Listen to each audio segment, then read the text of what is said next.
Welcome back to the channel. You wouldn't believe it, but Xuesen was fighting an epic legal battle in the US. The federal court slapped him with a $15,000 bail like they thought he was a millionaire or something. Thanks to Debridge's help, he barely scraped together the bail money. With no evidence, the police had to release him under pressure from the media, like a fairy tale unfolding. But things were more complicated than they looked. The Navy Secretary was still determined and went straight to the Supreme Court. Talk about creativity. He rambled about changing secrecy laws to prevent Qian from going home, and the judge just shook his head. How hilarious. He's a science genius. He was involved in aerospace weapon research, designing the first troublesome weapon for the US. He knew human psychology so profoundly that he could take on 5 military branches. If he could help Khrushchev, the situation would really go downhill. I heard you were buddy-buddy with him, are you joking? Yes, we're good friends. But anyone who betrays America is not my friend. They are my enemy. Just as he got out of jail, the immigration office came knocking again. It's like DJ Cohen's Xuesen view. They waived a modified secretive law, saying foreigners who researched rockets and nuclear physics couldn't leave America. This law was specifically tailored for Qian. From 1951, Qian was home monitored like a reality show. He had to report to the immigration office every month. Despite losing his freedom, he never stopped moving forward, researching fresh fields of science with just his brain power. In less than 2 years, he completed the groundbreaking engineering cybernetics, like a scientific blockbuster. His contributions still resonate in the scientific community. Debridge urged him again to stay in America, but Qian firmly stated, "Before I leave America, I've made up my mind. I will use everything I've learned in America to benefit my homeland. I think I might change my mind. What do you plan to do for China? What can you do for our development? If I can only help my own country, then it's game over." But 5 years later, a newspaper ignited their hope. She found out their teacher, Xuesen, was elected vice chairman of the National People's Congress.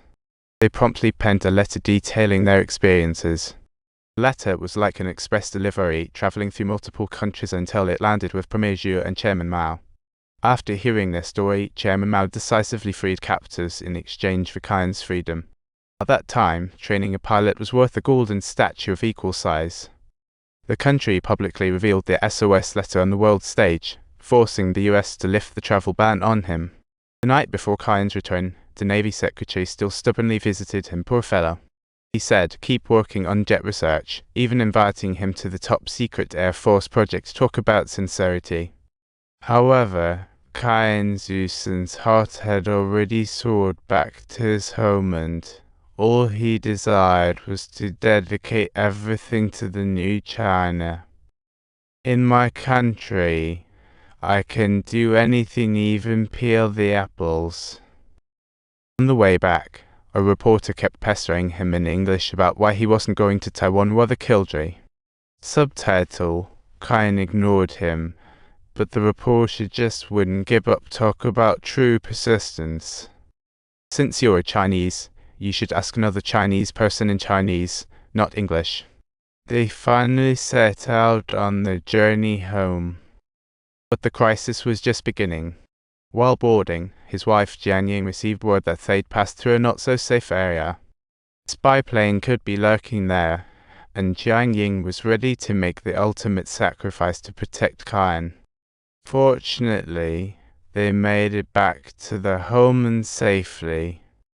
General Chen Jiang personally welcomed them, filled with questions. Can we really be safe?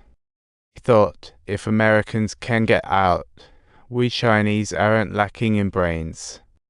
That's exactly the sort of attitude I was looking for. Premier Xu personally met him, since mastering atomic and missile tech was crucial. Only by combining these two could the new China achieve real security. This mission's all yours, Comrade Xuesen. Knowing the country's situation, Qian immediately dived into work, pulling all-nighters on reports. He offered plenty of suggestions for national defense aviation, truly a worthy defense innovator. The People's Liberation Army even set up testing grounds in the desert to meet his needs. Talk about luxury. They risked it all for the nation, blocking every limitation in sight. Martial Nice War, Qian returned to protect his homeland. I will spare no effort. At that time, relations with the Soviet Union were warm, sending experts to help elevate the knowledge. It's like friendship, boats can capsize fast. The weird part was the teaching was always delayed. Every time it got critical, the Soviet officer would pull the plug. The trainees wanted to stay to study, but they were totally turned away, confused. Don't forget to subscribe to us for more amazing stories.